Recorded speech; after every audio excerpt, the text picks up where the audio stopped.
What is going on, gents? It's RPM here, coming at you with another episode of Hockey Mask Time. Now, this article was sent to me by Global Man, and it was published on the 30th of September. Barclays executive bludgeoned his wife to death with 30 strikes from a crowbar after he snapped from years of vocal and violent abuse when she branded him useless. Well. David Pomfret from Warrington beat his wife to death with a crowbar. Woo! Somebody let their inner Joker out.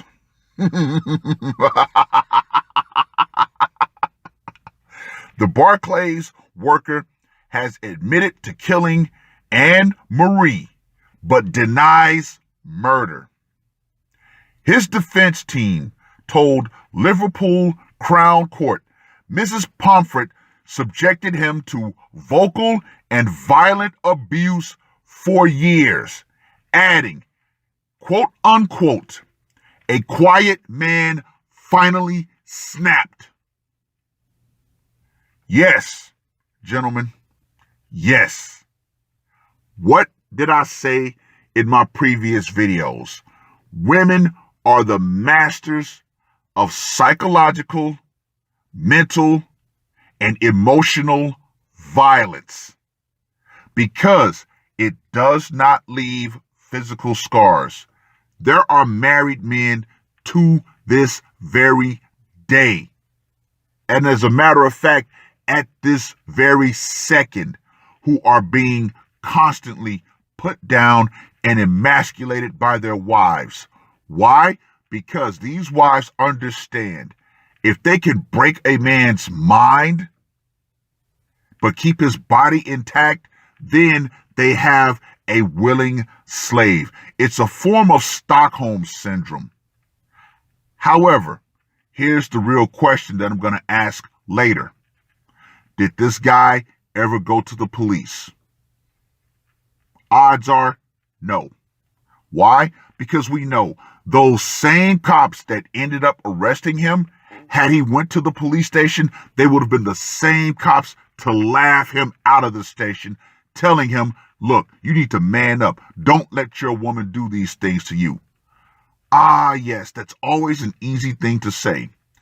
However, we know that once a man finally snaps, this is what's going to happen. Anyway, a Barclays executive killed his wife with a crowbar at their horse stables after he snapped from all the abuse he suffered, a court heard. Yeah, isn't it ironic? Pomfret, who was an associate vice president in technology for Barclays, admitted killing his wife but denies murder on the grounds of a loss of self-control. So, this wasn't some run-of-the-mill average guy. This guy had a very good position. He was making very good money. They had a horse stable, so you know this guy was on the higher end of the income bracket. Unusually, the defense made an opening address to the jury as the trial of Pomfret began. Richard Pratt, QC, defending, said what happened was this was a case where a quiet man finally snapped, and unhappily, he was a quiet man with a tool in his hand. It was a crowbar. It led him to repeatedly striking his wife over the head with a crowbar. Mr. Pratt told the jury of 7 women and 5 men. The defendant had been the model of restraint despite facing long-standing, vocal, and sometimes violent abuse from his wife. Gee, isn't that the case? A lot of men internalize the abuse that they suffer at their wives' hands. Why? Because they know they have no resources available. That's something that we need to stop. That's something that has to stop going on in society. And you wonder why men are saying, fuck marriage. Mr. Pratt said that the jury will hear from the couple's daughter, who is 18, who describes her father as, quote unquote, her rock, while her mother would at times call her a, quote unquote, fat slag. Yeah. The defendant was a quiet and calm individual with an impeccable character and extraordinary powers of self-restraint, the jury heard, despite his wife's abuse of her quote-unquote useless husband. Yes, that is how it works. Men know we're going to suffer the consequences if we actually take matters into our own hands. When we finally decide enough is enough. Yeah, when we get physical, you can see what we do. However, as I stated before, women love breaking a man's mind because that right there is even more damaging than the physical violence that we enact. A broken arm, a black eye can heal, but a broken mind, yeah, that mind is pretty much broken for years, if not decades, if not straight up forever, until the man finally kicks over. Anyway, Mrs. Prophet, however, suffered from cancer. All the excuses are coming out now. She was on the autism spectrum and could be quote unquote highly volatile, sometimes loving and warm and sometimes violent. No excuses are going to be applied from me. No, this woman knew what she was doing, and guess what? As long as she had the ability to do it and there were no physical marks on him, no one would believe what he had to say. And in fact, another reason why this guy probably didn't go to the police was the Duluth model. If he would have went to the police, he would have probably gotten arrested. Now, let's go back to the curious case of Stacey Dash. What happened? She was physically violent with her husband. But did her husband press charges on her? No.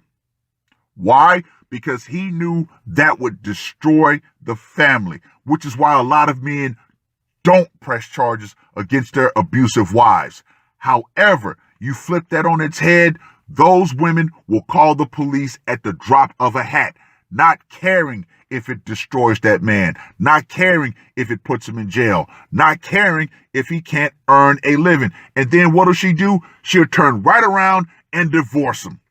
Yeah, right. We need to stop this bullshit.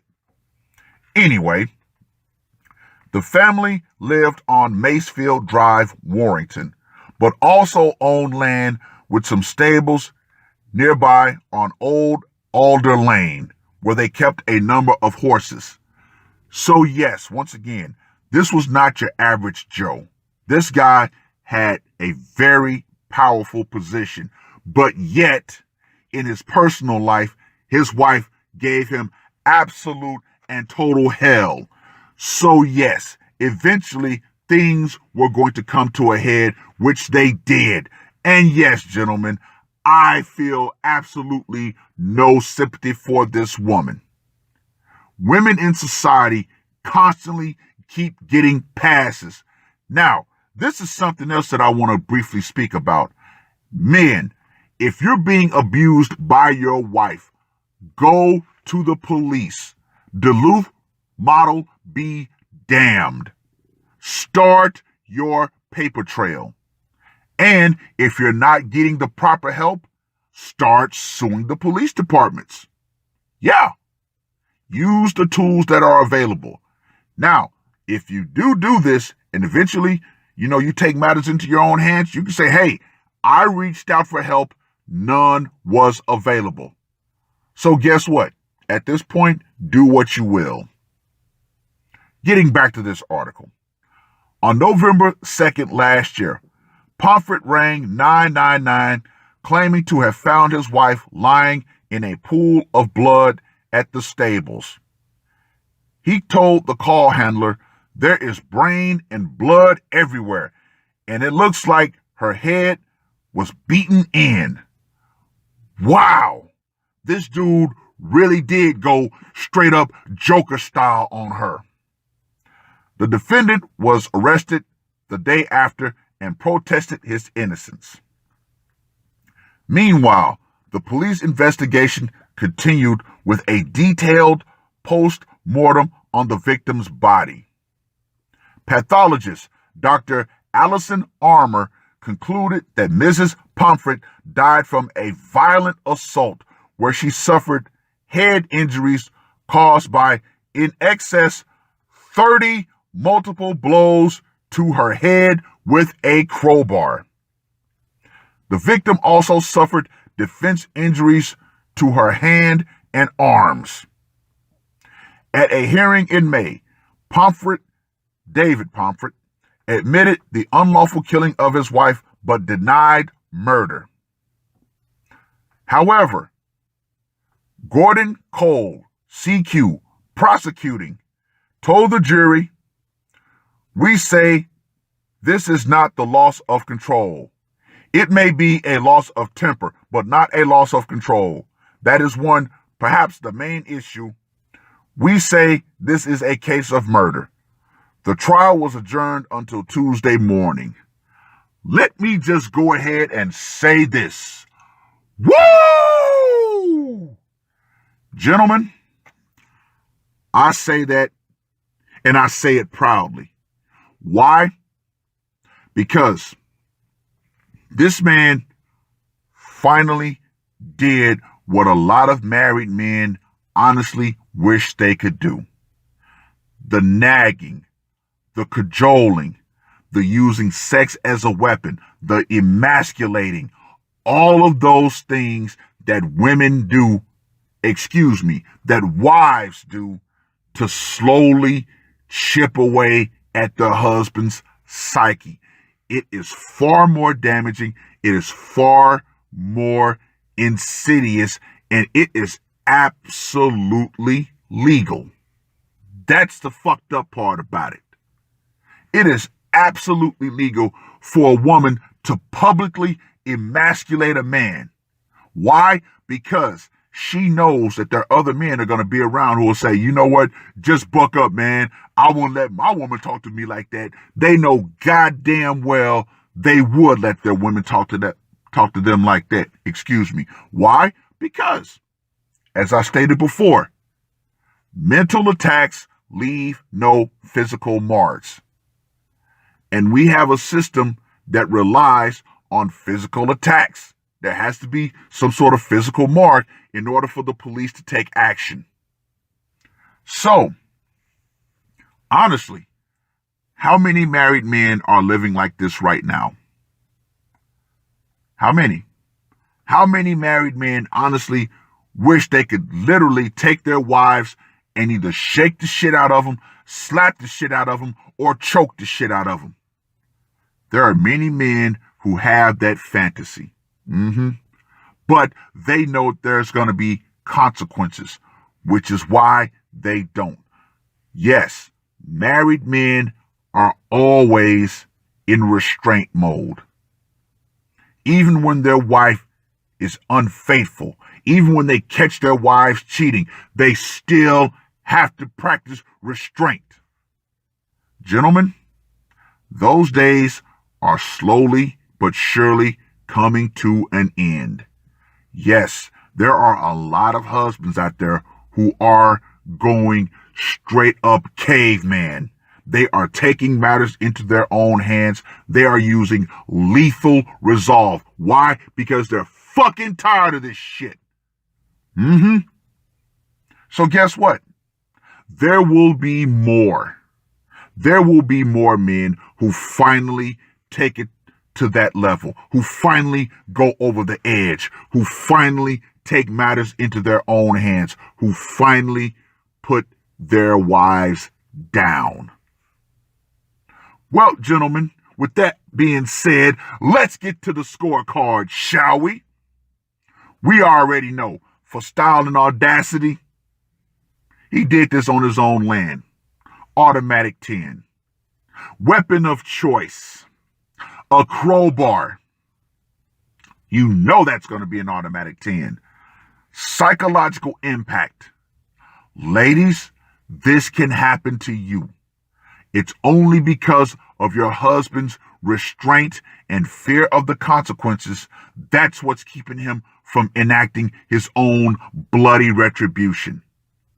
So, I'm going to give him a 10. So, of course, Mr. Pomfret gets a perfect score of 30. Yeah, ladies, understand this and understand it well. When you finally push your husband to snap, it's only going to be you and him at that time. But guess what? You're not going to heed the warnings. Nah. So guess what? It comes across my desk. I'm going to make another HMT episode, and I'm going to laugh at you for being fucking stupid. Yep. Exactly. You women keep playing these stupid games thinking you can mentally fuck your man up. Guess what? He's going to play another game called giving you a stupid ass prize, and he's going to physically fuck you up. Oh well. Oh well. So yeah, read the article. Let me know what you guys think. And ladies, as it's clearly demonstrated, when the power goes out and you're at the receiving end of your husband's wrath, feminism, the veil of protection, all of those things that society says you have will go out right along with it. That's all I got to say for this one. RPM, I am out. Murder on my mind, yeah. Losing all my hope, yeah. I'ma do the crime, yeah. Fuck the red or blue, I'ma take the black pill, yeah. Fuck the red or blue, I'ma take the black pill.